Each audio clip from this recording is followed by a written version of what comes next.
All right, welcome in everybody. This could be the second episode of the Monty and Murdy College Football Show. Well, thank y'all for joining us. Nice to have you in. Monty, what's going on, man? How are you? Good, dude. Yes, had a weekend off, Saturday, Sunday off, so was able to enjoy my time off. Went to the pool yesterday. It's nice here in Texas, so as you know, Central Texas. But no, man, I've been good. How about you? Yeah, man, everything's good. Everything's good. Looking forward to doing it in another little college football deep dive. We got some good stuff coming up for y'all.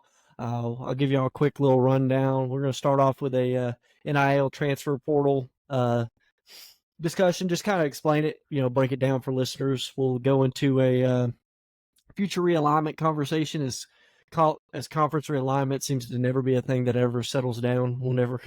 I don't know if we're ever going to get to a point where we're all just happy, but uh, after that, we'll discuss a couple things. We got the SEC media poll. We'll give a quick little recruiting update. Where's everybody's at? What's changing? We'll go through update the college football video game. Monty will catch you up on how Texas State is doing, and we'll have our winners and losers of the week, and then we'll have Monty's weekly hot take. So we appreciate y'all for tuning in. Monty, let's go ahead and break it down, man. Let's start with the NIL transfer portal. We had a listener request, have us kind of break it down, or at least give a discussion on how it works today, and we can start with how it was supposed to initially intended to work, but then where we're at now. Yeah. So I won't go too in depth into the transfer portal because I don't want to, skew anything or get anything wrong. So simply put, as simple as I can put it, as short. Transfer portal, it's obviously where the players they enter their name into it when they want to transfer from the school that they originally attended or not originally attended.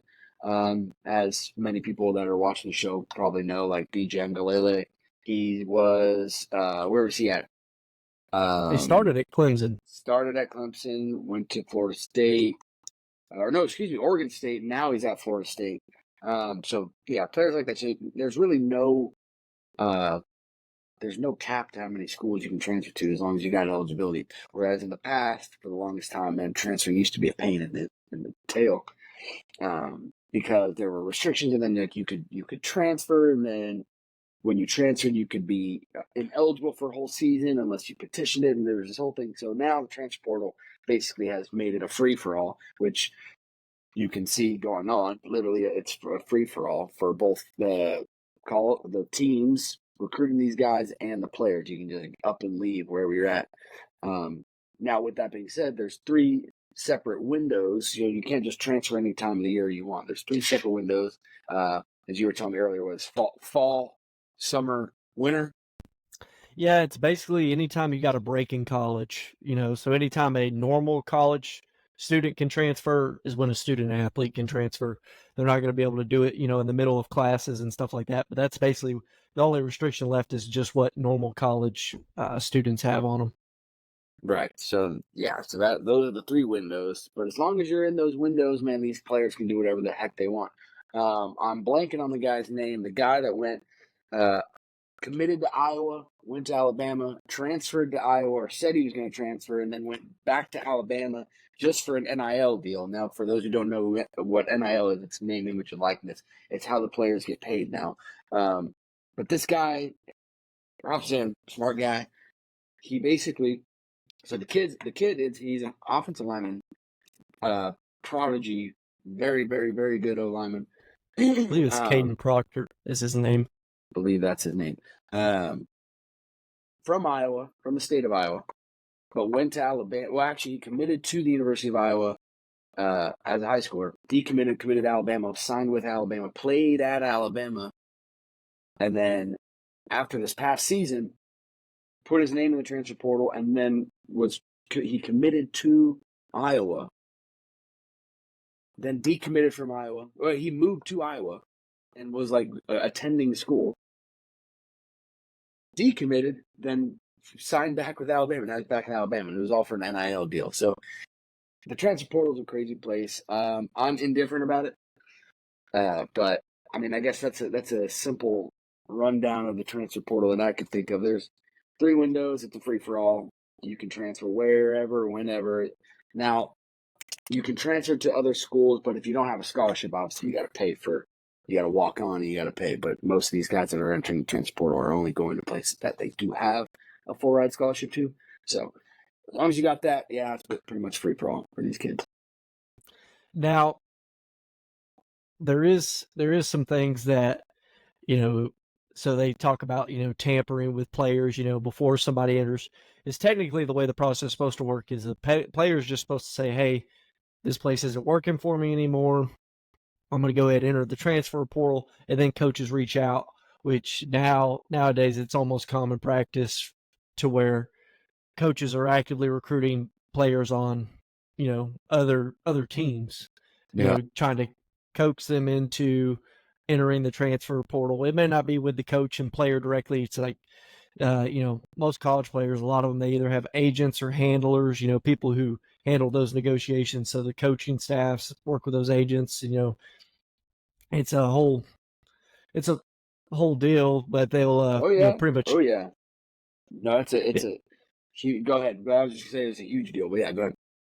Yeah, so it's like they pretty much coax them into entering the transfer portal. So it's like you'll see a lot of players, they'll enter in the transfer portal with a no contact clause, man. They already know where they were going. It was determined before they entered the portal where they were going. They had the full, it was already set up. It's just a process deal. Yeah, well, that's it. Going off that, what I was going to mention was I'm not going to name names or say which school or whatever, but I know there is a coach on a very, very prominent top tier SEC team that was telling me that there's some schools in the SEC that are doing some serious tampering. Like I said, not going to name names or name players or teams, but credible source from a very, very, very distinguished football program in the SEC saying that other SEC schools, certain SEC schools, are not playing by the rules. So yeah, it's when I say free for all, I mean for the players.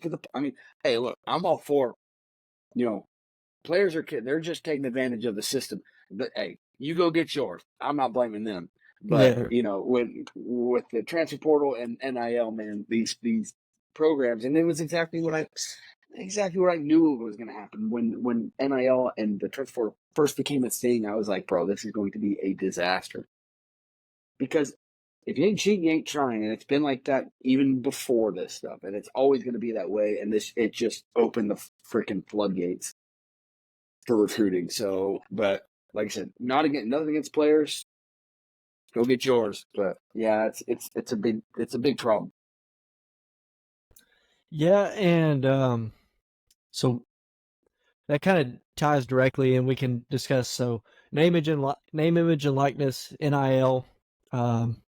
It's basically, it's how you said earlier. It's how the players get paid.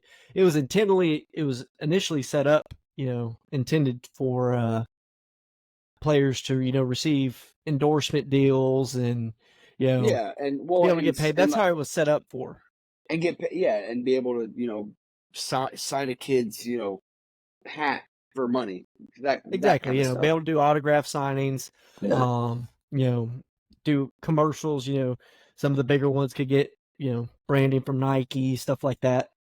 That's where it was set up for, was for those athletes, who are some of the biggest names in the sport. Yeah. But what it's kind of turned into is basically the donor pools for these schools have all set up collectives that manage the funds. They have monthly allotments that are drawn and donated from the fans, and then they use these to basically pay the players or attract talent. It's used even in recruiting methods. To, hey, come play for us, we'll pay you X amount of dollars, is really what it's boiled down to. It's kind of a hand for hand deal, and there's not really any parameters on it. There's nothing that a player can, at least as far as I know, there's nothing that a player can do to hold a school accountable for it, or a school hold a player accountable for it right now. So it's kind of just this weird mutual agreement thing that's only in place until it's not in place anymore. Yeah, it's NIL is the transfer portal will be what the transfer portal is. the one that I've always had an issue with was the NIL. And again, I will repeat what I'd said. If you're a player, go get yours. I have no problem with that. You're just taking advantage of the system. All for it. But NIL as a whole, I believe it never should have been a thing because it's the same thing as transfer. It's a free for all in the sense of like those bigger schools. So if whoever is actually listening to our podcast, if you are a Texas fan or an A&M fan or an Alabama, but those two schools especially, man, you should be so happy that NIL is a thing because that is both those schools deep pockets, old money, donations up the wazoo. Like you are set for life, and you're gonna be able to pay those kids. Whereas, and my biggest thing about NIL, why I was so anti NIL, is because everyone wants the group of five to be able to make the playoffs and stuff, along with the Power Four. All NIL did was just separate them even more, the group of five and Power Four, because those group of five schools, they're smaller institutions. A lot of them don't have, I can't say all, a lot of them don't have those big donors, those expense, the guys with all the deep pockets, generational wealth donors. So they're not going to be able to pay their players as much. So if I was a player, I'm like, well, I got a good situation going on at Tennessee, and they're going to pay me $1 million. Whereas, I could start at Tulane, but I ain't getting paid $1 million. So I'm like, yeah, I'm going to go there. And so it separates it, and it separates it even more than it already had been. So, yeah, it almost, the line used to be, the haves and have-nots were the haves are, hey, we're the ones in the power conference. The have-nots were the group of fives. Now it's the haves are hey, we're the ones that got all the donor money, and the have-nots are the ones, they don't have that same kind of pool of money that, backs those athletic departments. Yeah, no, absolutely. 300%. Which that gives us kind of a good segue. Money drives the players. Well, money also is what drives conference realignment. The whole sport has really just become an entire, more or less, it's just money driven. How they can make the most money, what teams make most sense and what conferences to make the most money. OU and Texas joining the SEC, is almost an entirely financial decision for those two teams. For TV deal and money overall. I mean, two huge brands in football, in most of their sports. So yeah, I mean that them both going to the SEC, it's 100%. It's purely financial. Yeah, and same thing with the Big Ten. They don't want to lose track of or in competition with the SEC, so they went out and went all the way to Oregon and Washington and all the way to the West Coast to bring in teams that they hope can make them just as competitive. They said any big brand, come one, come all. So same thing. Yeah, it's realignment is realignment. And the transfer portal, man, the three things that are driving college football today. Yeah, they do make a lot of good off-season talk. I mean, you pretty much have no downtime because there's always going to be a story coming from one of them. Keeping us busy or giving us something to talk about over the offseason. We obviously starting a college football podcast in the offseason is a little tough, but we're making do. They're definitely keeping us busy on that aspect of college football. So with that, let's dive into. Have you seen some of the new, some of the rumors that have came out with Clemson and FSU? Possibly looking at the Big 12. Yeah, I know. Florida State especially is kind of dealing with. They're in their bickering match with the ACC as a conference as a whole. But yeah, meanwhile, while they're in their battle with the ACC, they're kind of trying to find a new home essentially, and well, I'll talk about FSU towards the end of the show, but it's interesting because those are also two, especially now Clemson, but both of them two big respected brands. Mm-hmm. Trying to leave the ACC, so it's I've seen a little bit of it. It'll be interesting to see what they end up doing there, and if FSU can get out of their whole ordeal with the ACC. But yeah, Clemson leaving, man, it'll be interesting because Clemson can really corner the market in the ACC if they stay. But like you said earlier, I mean, it's you go where the money goes. So Well, I mean, so there you go. yeah. So with Clemson and FSU in the ACC, the reason they won out is because the ACC made a terrible deal back in, when was that? 2018? Don't get me lying. Either way, they signed a grant of rights that I know is through 2036. Basically, ESPN was able to lock up all the ACC games for a set price for a decade and a half. The reason the ACC leadership decided to do that was because they wanted to say, hey, our conference is going to be a thing, for the next 15 years. We have a guaranteed, media rights deal that's not going anywhere. Yeah. I'm actually just kind of scrolling through they got Florida Attorney General involved looking at the media rights contracts for Florida State. Man, yeah, it's a whole that whole thing's a mess.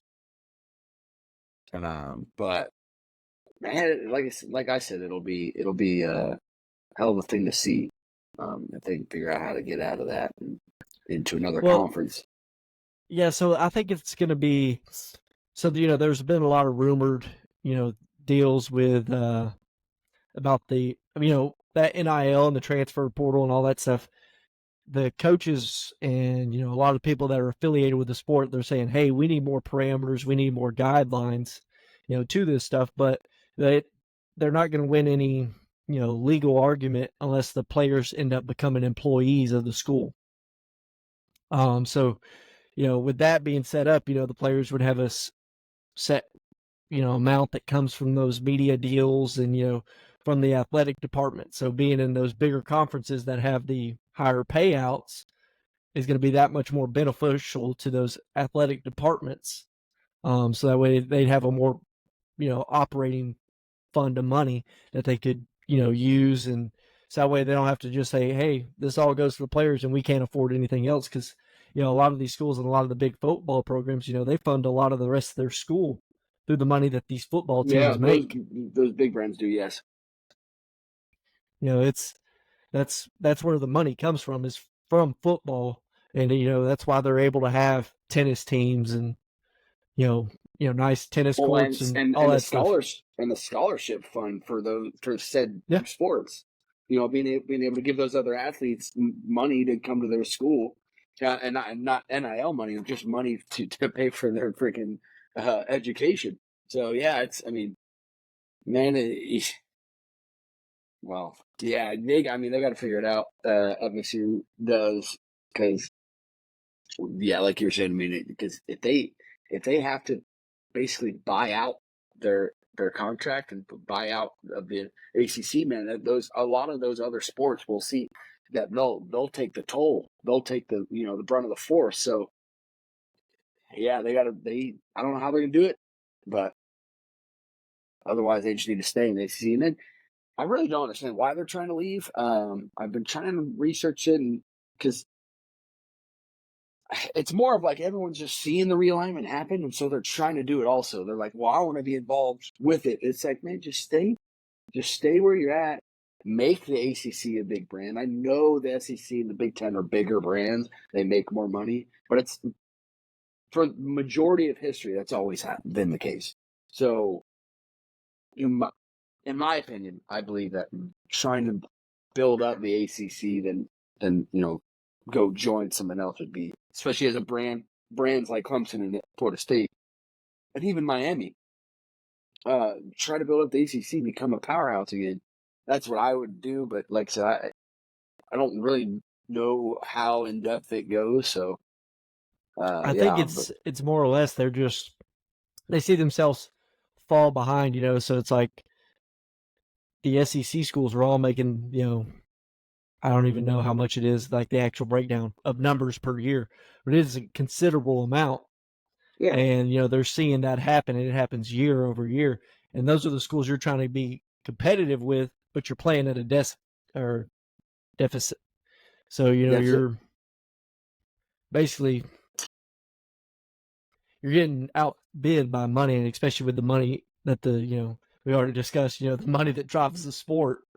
If you're playing with one hand tied behind your back, it kind of makes it tough to be able to compete at the level that Clemson and FSU want to compete at. I mean, we're not even going to talk about Clemson not even using the transfer portal. That's kind of a discussion in its own deal. Yeah. I mean, you got to respect Dabo Swinney on that stance, but man, he's really dying on it. Yeah. Yeah, I guess we could talk about it if you'd like, because that's a whole different thing. With the transfer portal now being a thing, I think that every coach should be utilizing it, because if you need think of like junior college. Like you get a JUCO guy, you recruit a JUCO guy, you're expecting that person, because he's probably going to be a junior, most likely, or a redshirt sophomore when he gets there, or even redshirt, well, gray shirt. But he comes to your school, you want him to perform right away. You're expecting him to be a contributor right away, not like, oh yeah, you come here as a freshman, we'll develop you, maybe redshirt you your freshman year, and when you start sophomore, junior, or senior year, or all three. Same thing goes for the transfer portal. When you get these transfers coming in, they're veterans, they're already proven in some aspect, and so you want them to come in, you want them to perform right away. And so when you lose guys, your guys, like seniors and people going to the draft at the end of the year, yes, you can recruit out of high school. That's how it's always been for the most part. But with the transfer portal being a thing, you can have leaders come in right away and be the leaders that you need.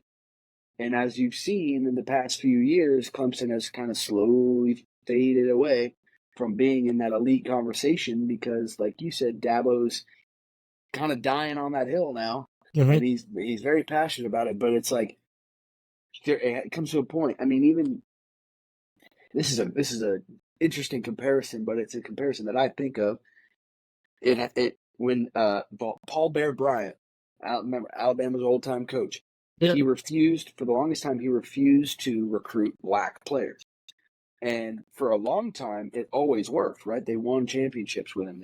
But over time, as people started recruiting Southern black players, Northern black players, black players from Texas, they started winning games, and they started catching up to Alabama. Alabama stopped winning.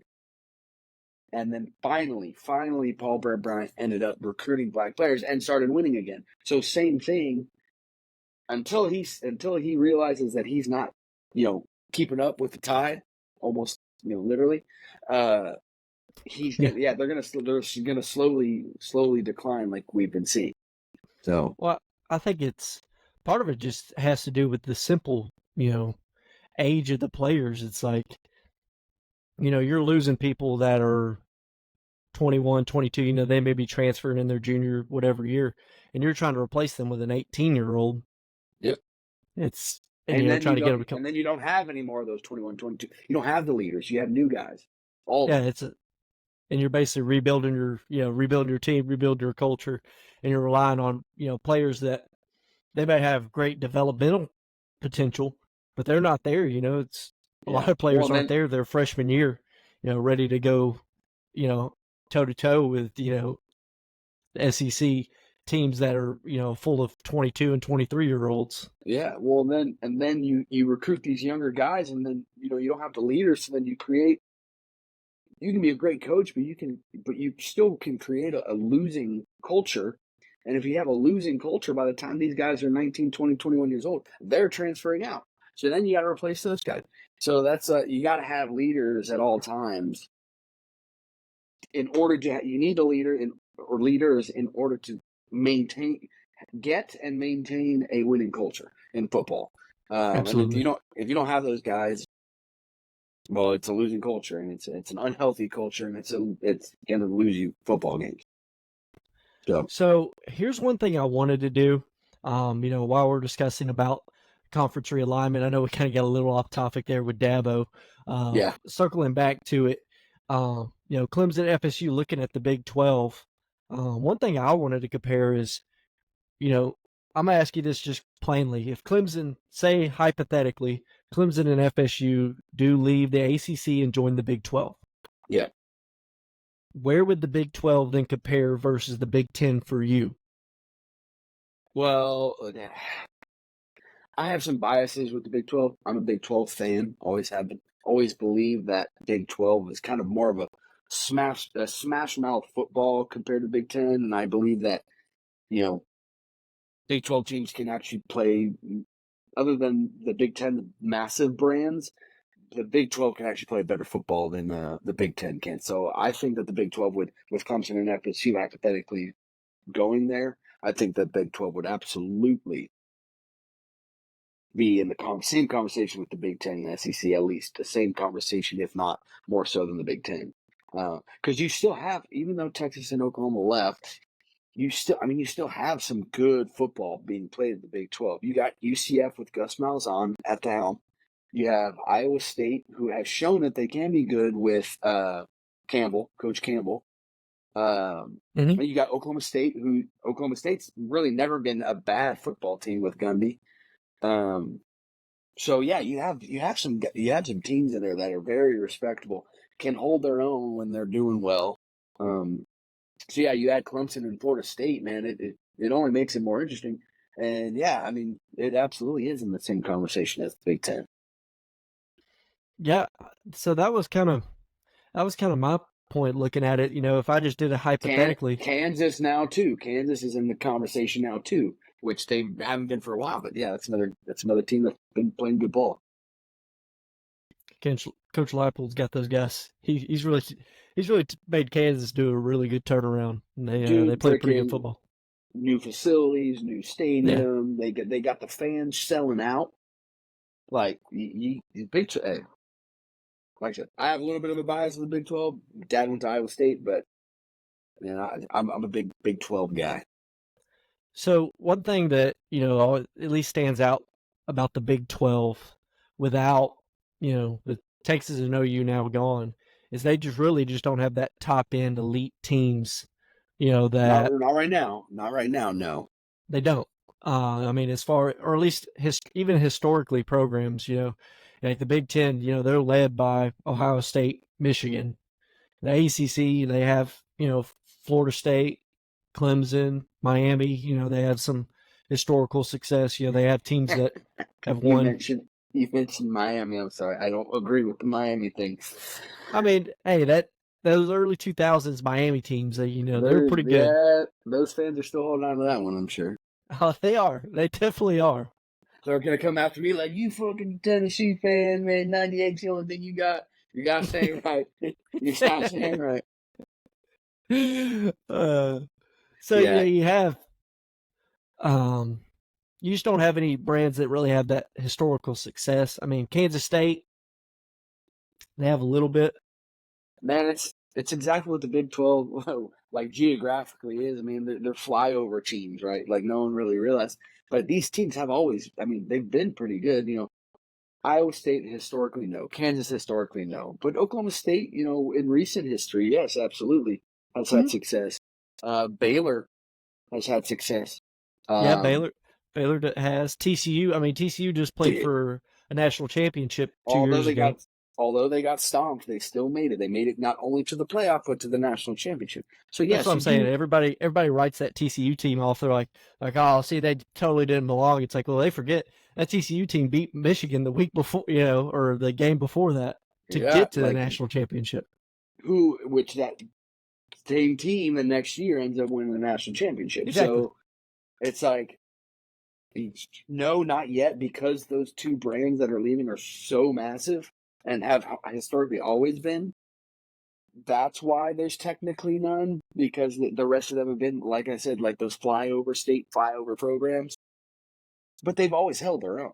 And so, for the most part, and especially recently, and, so with the realignment and stuff, it only gives opportunity. It opens a door for a couple more teams in the Big 12 to become those brands. Iowa State's backing their fan base, loyal to the core. So, I mean, they're doing all right on the NIL front with Campbell at the helm, like I said. So they could end up making some ways. Oklahoma State, like I said, has never been bad, really. So that's another one that could probably step up and be the next, blue blood of the Big 12. Yeah, and when I was comparing it to the Big Ten, think about the difference is that the Big 12 really doesn't have a fall off. I mean, it's a bunch of those teams, and you could see an argument for any one of them, Yeah, dude. winning When that you look at the conference or being a top 25 team. But the Cincinnati, Big Ten, it has UCF, a bunch yeah. of teams that you just won't make that same argument for. No, I'm never they're going to say tough. that Rutgers is going to come out and just dominate the Big Ten. Yeah, dude, the Big Ten is very top heavy. So, you get those two guys. Sometimes there's three or four, but everybody else, it's like this huge drop off.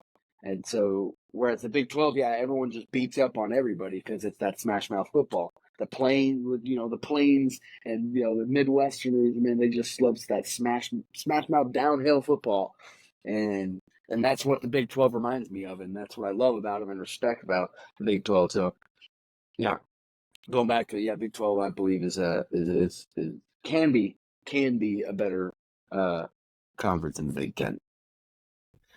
So let's transition that. We'll go ahead and roll on to our next topic that we had lined up. Let's discuss the SEC media poll. For those that aren't aware, it follows SEC Media Days. All the media members, in attendance, they take a vote on the projected finish of the SEC teams. They also predicted champion, and then their votes are tallied, similar to an AP poll, and they put out a projected finish order of all those SEC teams, including their first team, their preseason all SEC teams, first team, and so on. Yeah, so so for our listeners so that they know a little bit of context. So before we start recording the podcast, we kind of talk about some stuff, and I took some notes, and we're talking about this episode prior to recording, and we started talking about this, and I pulled up the media polls, and as Murdy was explaining to y'all that like it's preseason All-American poll. It's all their polls, like who they think is going to be the SEC champion, what's the order of finish, et cetera, and they all vote on it. People in the SEC all vote on this, and I open this up and I start looking at it. I'm like, this was the topic, and I go, oh yeah, I have some stuff to say about about this because man, there's some stuff in here. Well, we'll dive in. So the 2024 SEC champions, who these people are projecting to be the champions, obviously, Georgia received 165 points, which is the most. Texas receiving 27, Alabama 12, Ole Miss 4, and then you got Vanderbilt at 2 votes. LSU at 2 votes as well. South Carolina at 1. Now, this is the first poll I saw where I was like, what the heck is going on? Because one, elephant in the room, Vanderbilt receives 2 SEC championship votes, saying that they're going to be the SEC champions of next year. That fires me up because I'm like, I love it. But Talk about a dark horse pick. Whoever picks Eddie, hey, go you, because that is fucking hilarious. But now I go to the same poll because I'm like, man, South Carolina even received a vote, and where's my Tennessee Volunteers at? We didn't receive a single vote. 2 of our rivals received votes. So, well, technically 3, but we all know Alabama's going to receive those votes. So yeah, it's an interesting poll. That one is. Another thing I want to note, Murdoch, is that Georgia receives 165 points, and then the drop off is Texas at 27. So, what do you think about that gap? I mean, do we really think Georgia's going to be that dominant in the SEC next year with Texas and Alabama there and Oklahoma? Well, I think it's a combination of a lot of things. I mean, you got to take into account. I was honestly surprised I didn't see Mizzou. Yeah, that's another one on there. I have my own opinions on Mizzou, but go ahead.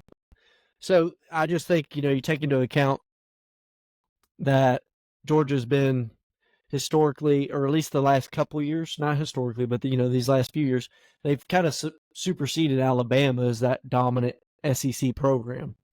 Even in the last couple of years of Nick Saban's time, now you got Alabama taking a step back. Yeah, You well, kind I of mean, just, they got 12 votes or 12 points. Texas 27 and Georgia 165. yeah, I mean, I think tell it's, an Alabama fan that 5, 6 years ago. You know, I mean, to be honest, I mean, I can't really fault anybody because, I mean, if you said, hey, take $5,000 and place it on this, who's going to win the SEC championship right now? oh, Um, absolutely. Hey, look, who's your safe bet, Georgia?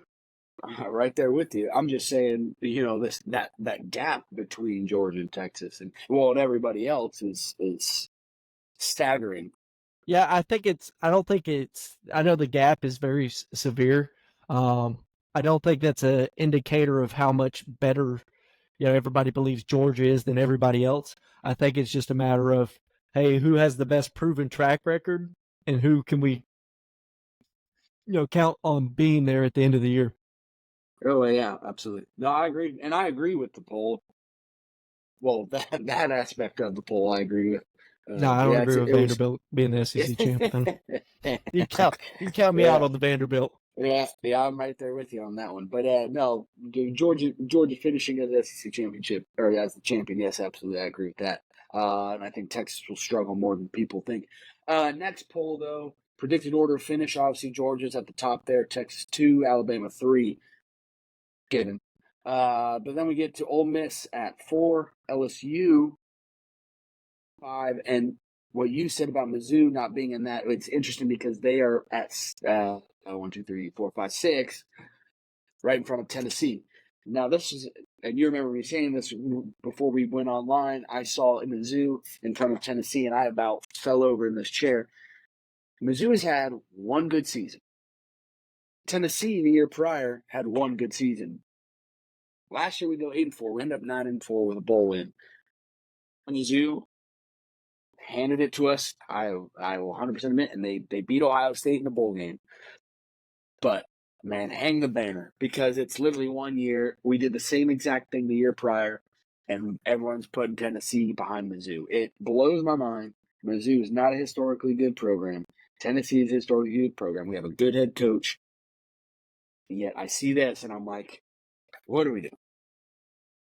So, anyways, that's So my spiel. so I'll give you kind of a counterpoint to that.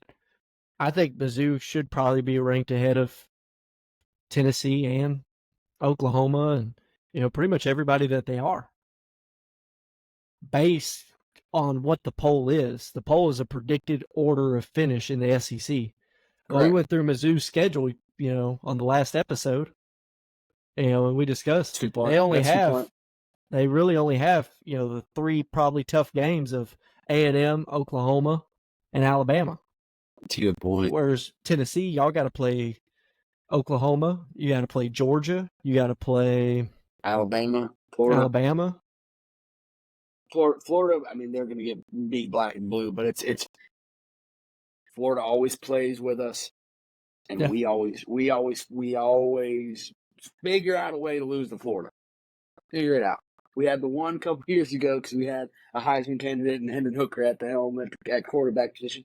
But man, you saw. I mean, I'm assuming you saw what happened last year, man. We walk into the swamp and got dog walked. So Mm-hmm. I always say yes. We still, no matter how bad they are, we always got to play Florida. Yeah, so I mean, that's kind of how, I mean, it at least plays out in my head, or how I think these media members were voting. They were taking into account that, hey, Mizzou somehow got a cakewalk for a majority part, cakewalk of an SEC schedule. Yeah.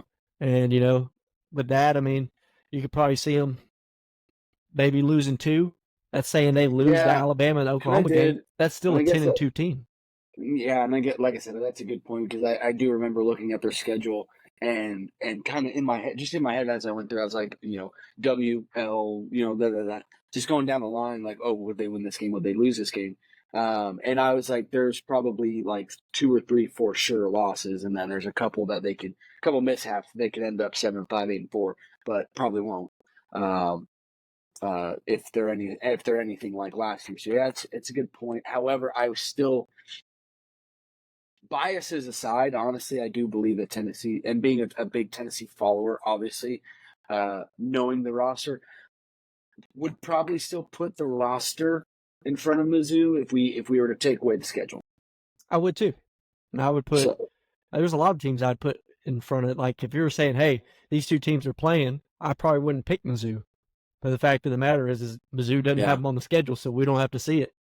Yeah, no, it is a good point. I guess I didn't really think about it too much. But so tell me, and this was honestly a surprise to me, and it kind of went over my head the first time I looked at it, but I'm looking at it now. So your Sooners behind the Volunteers. I mean, how do you feel about that? I mean, I as a biased fan, I love it. As an unbiased, college football pretender of knowing ball, I'm a little puzzled by it, just by recent history and again the schedule as well. I believe that indifferent. Schedule probably played a role in it. I mean, Oklahoma they got a pretty good gauntlet. I mean, they have to play. So out of the teams ranked ahead of Oklahoma, Oklahoma is number 8 on this poll. They have to play Texas, Alabama, Ole Miss, LSU, Missouri, and Tennessee. They have to play all but one of the teams ranked ahead of them on the poll. So you're lucky that you're not playing Georgia, man. Yeah, that's all. The only team we didn't catch is Georgia, but we did catch. Below that we caught Auburn and South Carolina. Well, I mean, but that's the thing, right? So I guess that's another question for you: is do you believe your roster is good enough to win those games? Because obviously, whoever's voting for these SEC media polls doesn't think so, or for the most part doesn't believe so. I think so. I mean, it's tough with the offense. I mean, we're rolling in with 2 new coordinators, even though it's not as big a deal as what people might think. A lot of question marks surrounding the program. Yeah, you got Jackson Arnold. He didn't look, he flashed in the bowl game, but he also had some, big mistakes in the bowl game. So I don't think that really benefits him. They didn't go out and put a 35-0 on Iowa. They actually took a loss at Arizona with him throwing, 3 picks, I think. Yeah. If I'm just quoting off the top of my head. So, there's some reasons there. However, I mean. Wait, hold on. There you go. Go ahead. There it is. So, but there's also there's reasons I believe, I think the defense is going to be really good. Personally, I would probably put the defense maybe second to Georgia. You think their defense is that good? I think it's that good. I mean, I think you got potential all SEC members at all 3 levels. Billy Bowman, I believe he might be one of the finalists for the Thorpe Award. Danny Stutzman, middle linebacker, I believe he's probably maybe looking at a Butkus Award watch list. He's already on the preseason.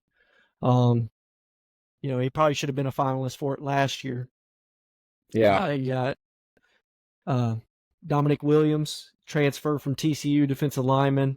We got all our Ethan Downs. I believe he was second team All Big 12 last year, or maybe first team All Big 12 on the end.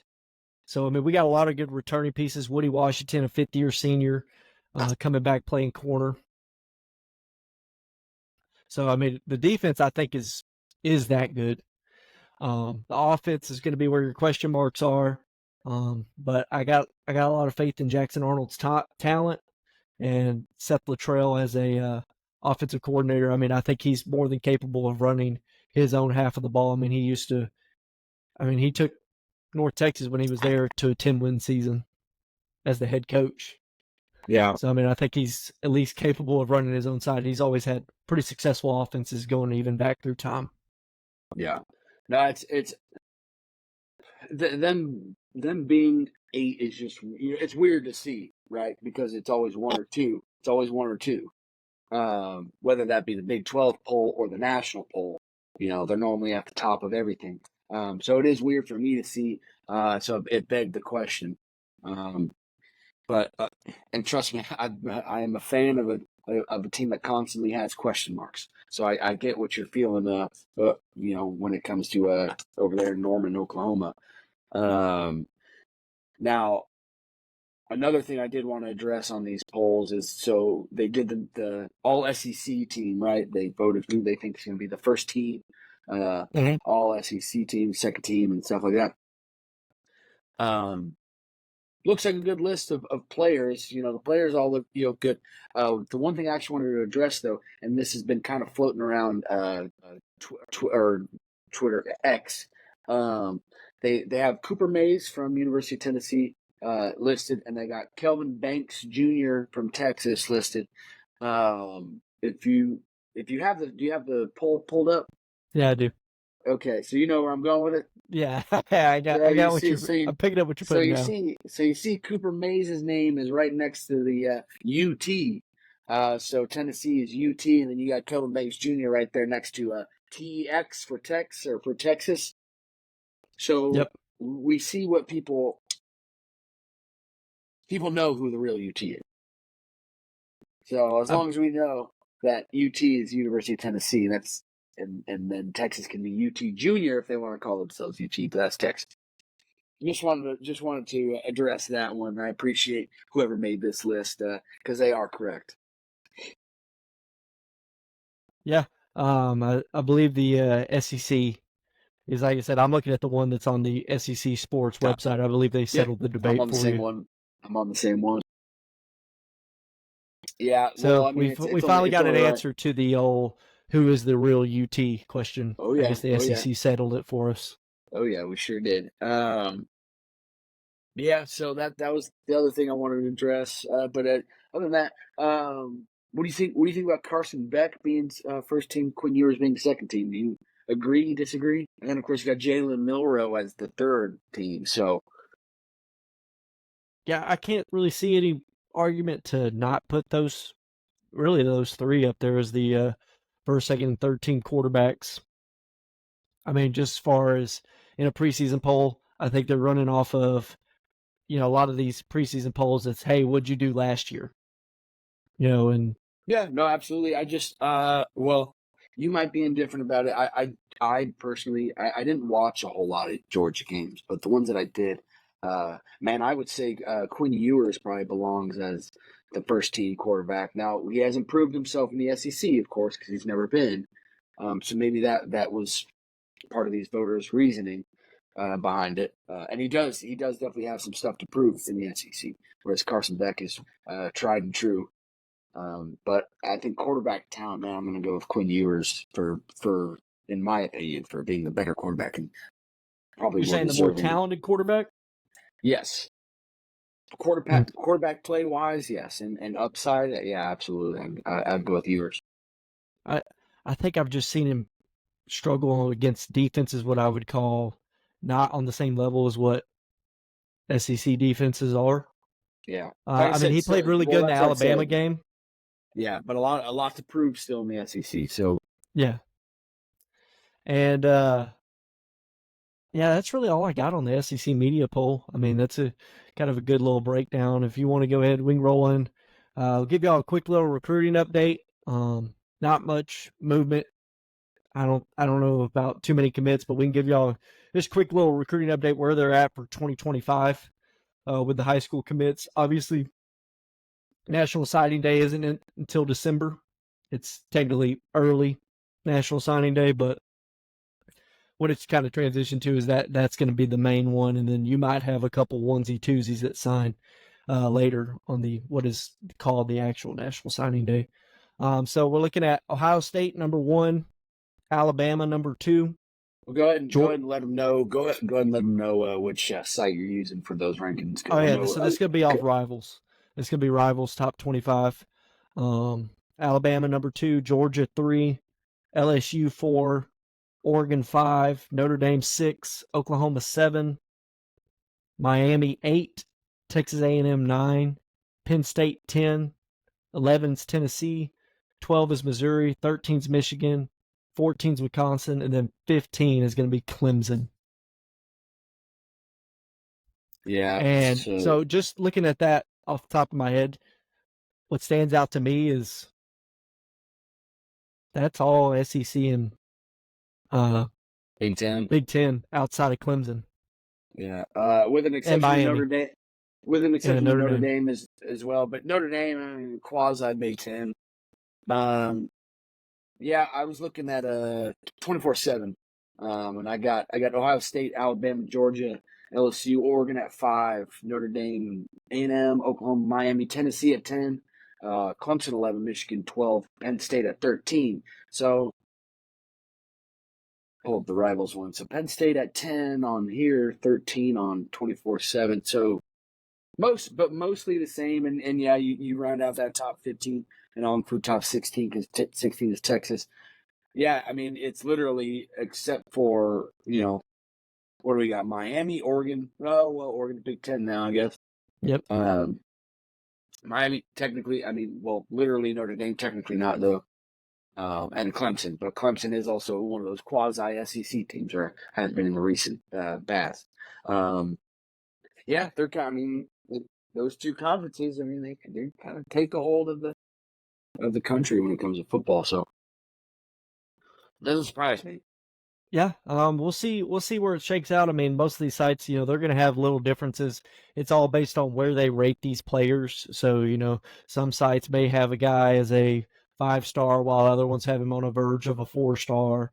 That basically that's where you see the changes in where they're all rated and where that individual player rankings then affect the team rankings because it's, hey, who's got the best players for this site? Who does this site value are the best players, and then who has the most of those is where the team rankings pretty much come into. Yeah. But for the most part, you'll still see them.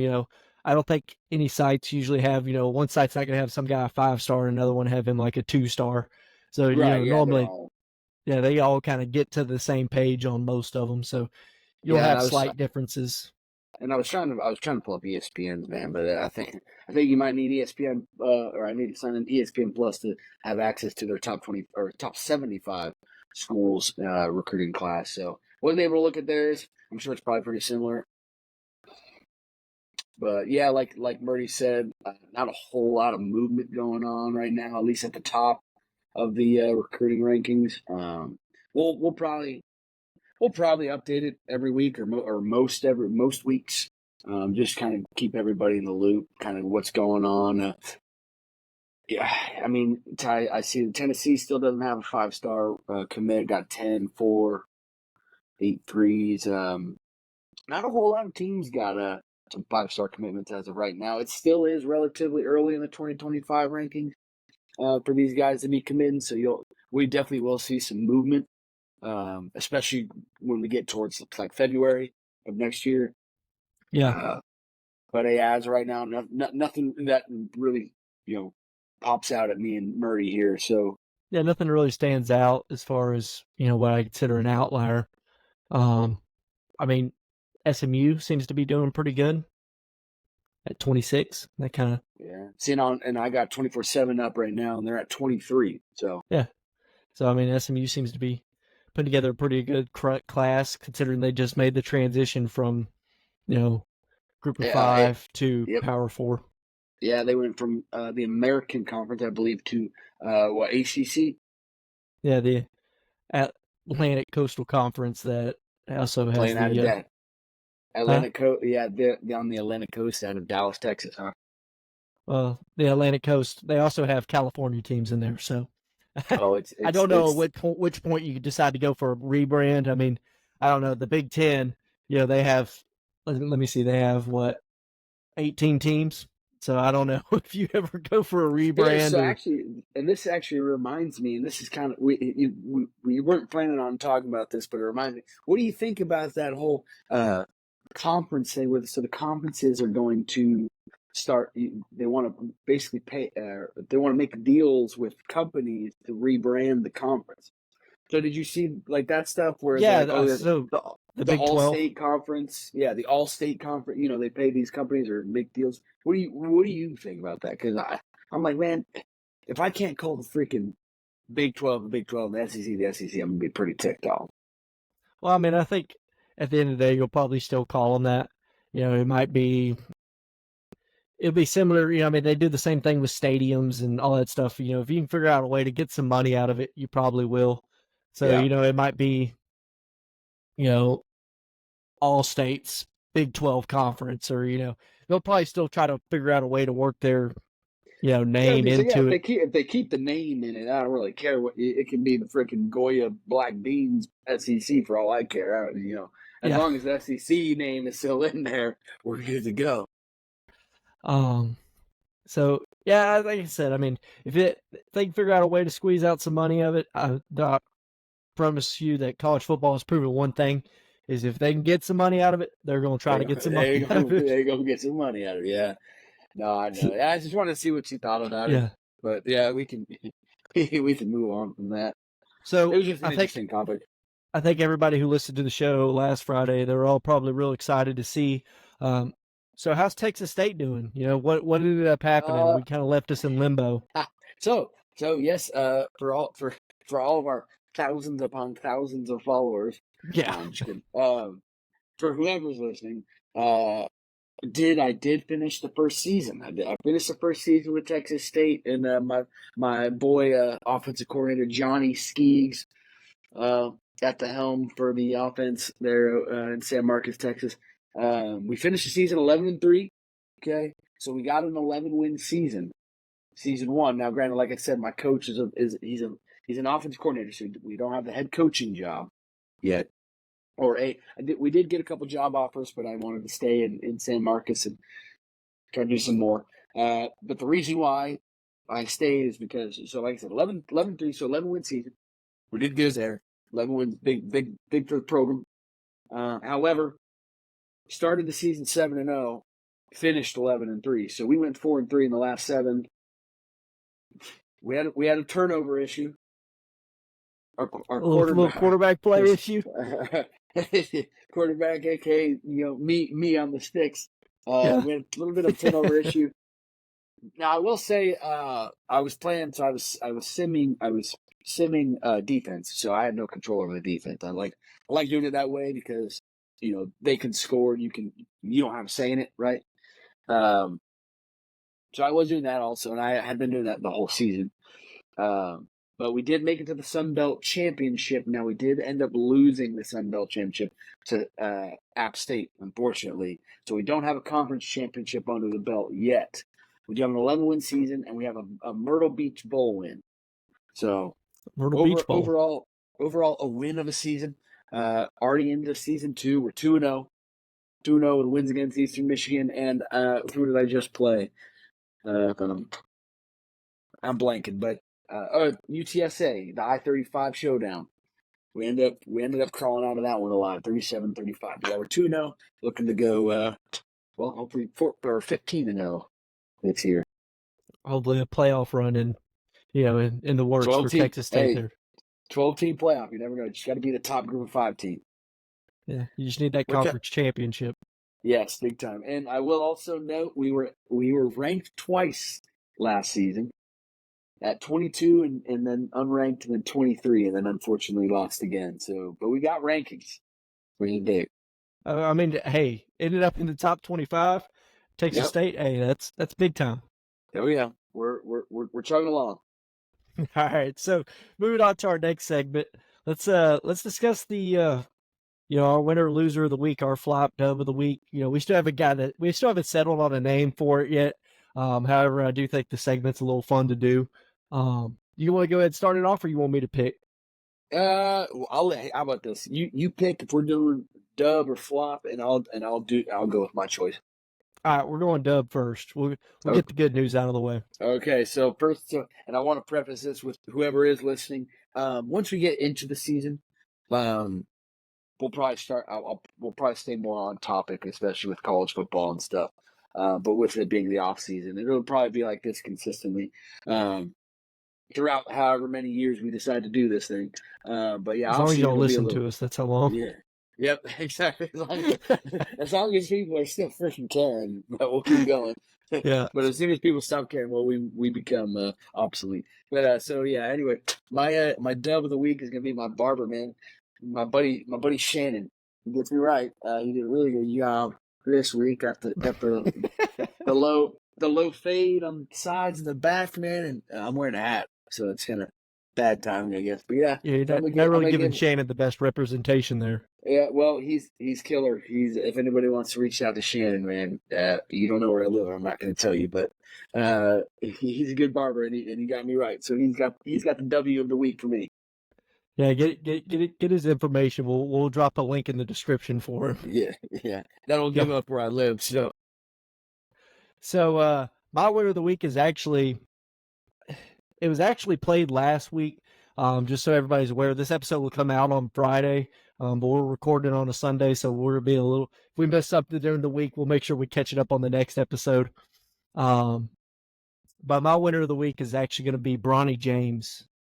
Did you see their most recent summer league game he had? He was struggling for quite a bit, and I'm not one who's necessarily a Bronny James hater. I understand he got drafted to the Lakers probably because of his dad. But I'm not just going to hate somebody just because, their dad's, LeBron James. Yeah. You get what I mean? Yeah, like arguably the GOAT. Yeah, arguably the GOAT. I mean, I don't, so his most recent game, Lakers ended up beating the Cavaliers in NBA Summer League. Bronny James played 25 minutes, put up 13 points, 5 rebounds, 3 assists, had 2 blocks, shot 50% from the field and 33% from 3-point line. So I mean, that's pretty solid. He had, for the rough games that he had, it's a pretty good bounce back for him. He was catching a lot of flack there for about a whole week. They were really saying he had that whole thing where they said he's not an NBA player. He's only there because of his dad. It's tough thing to really fight through. Jesus, all right. You're good. You're good. It's been a long weekend, so I get it. Yeah. I'll be honest with you. Don't follow the NBA too closely. I do know I have heard about the Bronny James. Didn't hear about this game though, so that I would agree that's a dub. Summer league, 13 points, man. You're scoring points in the NBA. With the best of them, the guys that have been drafted. So you can get it done. You can get it done. That's what matters. So yeah, no, that's a good win. So go ahead and tell me, just right off that, go ahead and tell me what's your flop of the week. Flop of the week gotta be ACC. Yeah. After what we discussed earlier, I mean they're looking at losing maybe their top 2 brands, maybe their top 4. They're going to be. We saw what happened to the Pac-12. They got picked apart pretty quick. Before you know it, there's only 2 teams in there. So maybe next year, come this time, everybody will be saying, "Well, we're the ACC. If anybody's got a reason to drink, it's us." Yeah. Well, man, like I said earlier, man, I hope they figure out the ACC, man. I do like the ACC. I like those teams. A lot of those teams, not just those 2, are a lot of fun to watch, and a lot of fun to watch Tennessee play, Virginia Tech, Virginia, those teams. So I hope the ACC maintains and remains. But it'll be fun to see, fun to watch, see if those guys end up going anywhere else. My flop of the week, right back to it, Florida State. I believe they are the loser of the week because, man, they just got told. So we talked about it earlier. They're thinking about going to the Big 12, man, because the only reason why is because you got a big brand like that being told no by the SEC and the Big 10. They tried basically making deals with both those conferences. Both conferences says, well, we don't really see a need for you. We don't really see a value in you. So, no, we don't really care for you. And as a big brand who historically you can make the argument of being a blue blood program, is being told no by the blue blood conferences. So I think that is a big loss for those guys. I think it's an ego, a hit to the ego, a gut punch. They want to be a big brand. They said, "Hey, I'm a big dog. Let me join the big dog." The big dog said no. So that one's kind of hurt for them. I'm gonna give them the L on that one. Yeah, it's got to be a tough thing to stomach.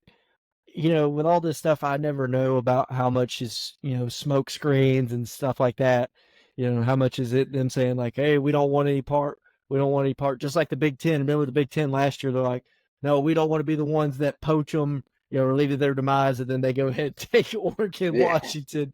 And literally, like I said, dissect the Pac-12. So. yeah, they literally split it up and said, all right, and then just left the two members there. So, like I said, you never know which part of it is smoke screens and what's not. However, I will say that's got to be tough being, told publicly. It's a tough one to take on the chin that, hey, we don't really want y'all. We don't see a benefit in adding you. Right. Well, that's my thing is the thing where they're like, well, we don't really see any value in you. Is basically what they told them. I mean, being told that as a blue blood program, like you have no value with the other blue bloods, that's gotta hurt. That's gotta hurt. It stings a little bit. I mean, especially if I just think it back to my own fandom, Oklahoma, that was never really a thing. It pretty much just came loose that, hey, they're joining the SEC, and that was kind of how the news broke. And that was that. It was Texas, Oklahoma. Well, they were talking about it, and then boom, they went. And it was like, well, yeah, those are two big brands. Hey, all's well. Hey, come on, come one, come all. And then, yeah, you got a brand, which you can make the argument FSU is a very similar program to Texas and Oklahoma. Mm-hmm. And they're being, they have a more recent national championship than either one of them. So there you go. Well, exactly. But then, conferences say, well, we don't really care about you. Don't really see you fitting in here. Yeah. So it's got to be a tough one to take on the chin. Let's roll in. We got one of our favorite segments of the show that we always save for the very end. We got Monty's weekly hot take. Yeah, man, I came up with this one today. My hot take of the week: Iowa State wins the Big 12. And yes, I believe that they can do it. Dude, they got Coach Campbell fired up. He needs to prove himself this year. So he's been close in the past, but they've always had Oklahoma and Texas in front of them. Makes sense. Got the blue blood in front. They always have taken control of the Big 12. They have gotten close one time with Campbell at the helm, at head coach at Iowa State. This is his year. If he does not prove himself this year without those big teams there, he's got Oklahoma State, Baylor, and now Kansas that he needs to prove himself against. If he can win out this year, there's no reason why they can't win the Big 12. And so if they don't, you'll start, or if they lose more than 3 games, you're going to have to start talking about Coach Campbell's seat at the Big House. So I do believe that they will win the Big 12 though this coming year. So, are they? If I remember correctly, Iowa State, they had a freshman quarterback playing for them last year, right? Beck, and he actually did pretty well for a true freshman. So their whole thing. So remember, they got the couple of their players got in trouble with the sports betting. Them and Iowa. I forgot about that. Yeah. And so they had a quarterback. They had an older quarterback. Blanking on his name. He was a pretty good quarterback. I think he would have had a pretty big year this past year. But he essentially got suspended indefinitely, and so they had Beck come in, true freshman, and he played pretty well for what he was, the cards he was dealt. And so they got a quarterback coming back, young quarterbacks who can develop. Obviously, we know Coach Campbell can be a good coach and can develop players. We saw it at Iowa State early on in his career at Iowa State, and then also at Kent State. So I believe, or Toledo. One of the two. I'll get it right here in a sec. But yeah, I mean, time and time again, we see that Coach Campbell can do it when he's got the resources, meaning the roster, and they got that young quarterback being able to play as well as he has. They got a good team. I do believe that they're going to win the Big 12 this next year, and I know that is a hot take because we've never talked about Iowa State winning the Big 12, but I do believe it. All right, so you're letting the biases fly on week 1 and week 2. I can't imagine what you're going to cook up on week 3. Well, it is a little bit of a bias, but like I said, it's a hot take for most people. That is a hot take. Iowa State winning the Big 12 championship. You heard it here first from our boy Monty. Write it down, date it, sign it. All right. Well, I think that's pretty much wraps up our second episode of the Monty and Murdy College Football Show. Monty, you got anything you want to say to the folks before we head out?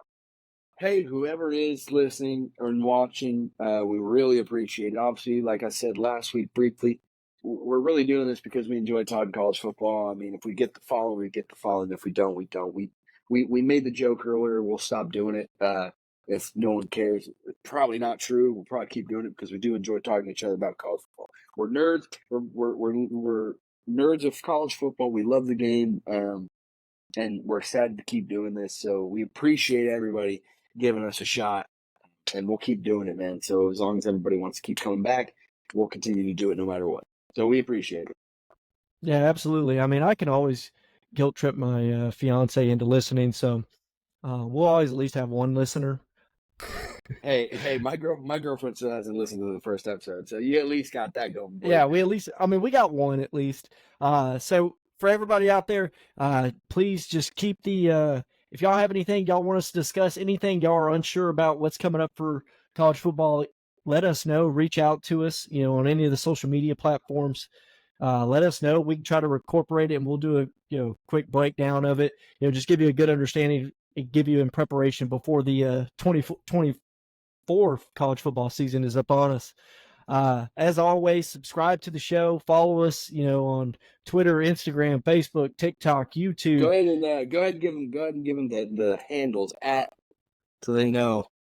Okay, I don't have them all pulled up. Oh crap! I just put you on the spot there. Yeah, you put me on the spot on that one. I'm sorry. We'll get. Hey, look, episode 2. We're still figuring it out. We'll get y'all squared away. So if y'all watch the YouTube video, y'all can scan the QR code that is in the outro video. So it's going to be the one that plays right after we're done talking. You can scan it. It'll pop up all the links for you. They'll be there, and you can follow them. You can follow along there. As always, thank y'all for listening, and we'll catch y'all next week on the Monty and Murdy College Football Show. Peace.